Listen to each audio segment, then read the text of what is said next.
So today I have in what I believe is the very first micro brand watch using Seiko's new GMT movement. The watch is the Volare by Vesuviate Watches, and powering the watch is the NH34, aka the 4R34 that is found in the new Seiko 5 GMTs. I think it's really exciting that there's a good, affordable option out there for the smaller brands now when it comes to GMT movements.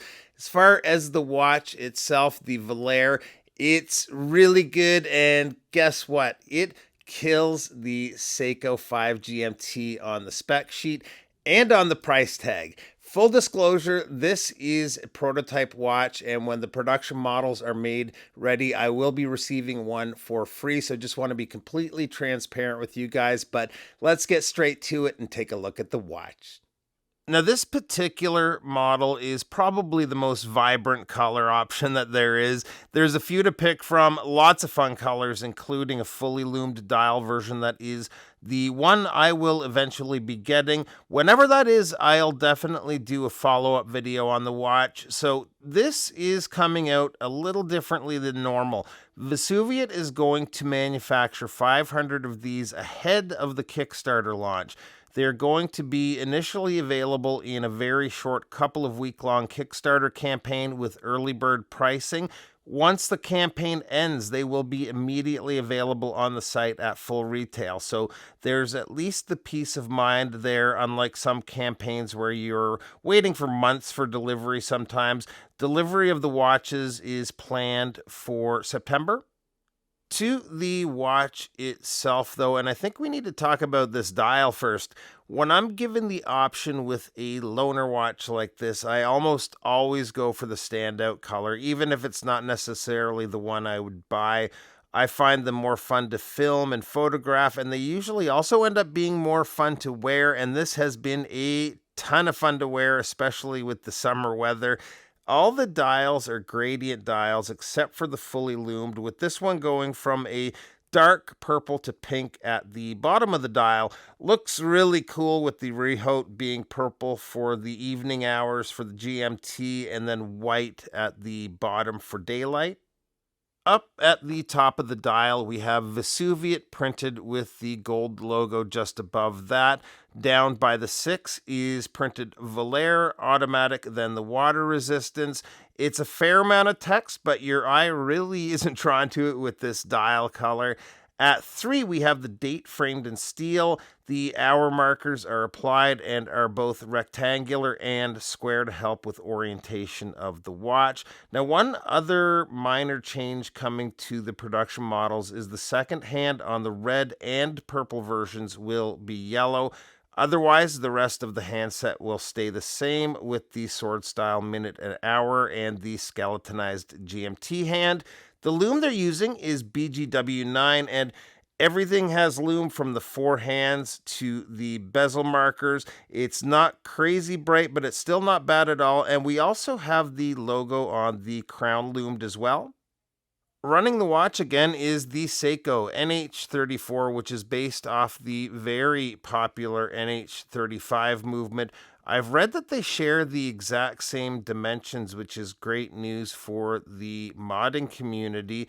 The movement is a 24 joule movement beating at 21,600 vibrations per hour and with a power reserve of approximately 41 hours. Winding action is very much like an NH35. Not the best or anything, but not bad either. To set the GMT, we pull the crown out to the first position clockwise, and you can see the GMT hand moving around the dial. Counterclockwise will adjust your date. And if we move the crown out to the next position, we can adjust the time. To track a third time zone, you can use the bezel, which has a sapphire insert. This is the one thing I'd like to see different with the watch. It is a 120 click unidirectional bezel. The action is actually really nice, but I would just prefer to see a bidirectional bezel on the watch. The case is made using hardened stainless steel. Actually, both the case and bracelet are given a hardening treatment that bring the hardness up to 1100 Vickers. Pretty cool case design, which uses a combination of brushed and polished surfaces.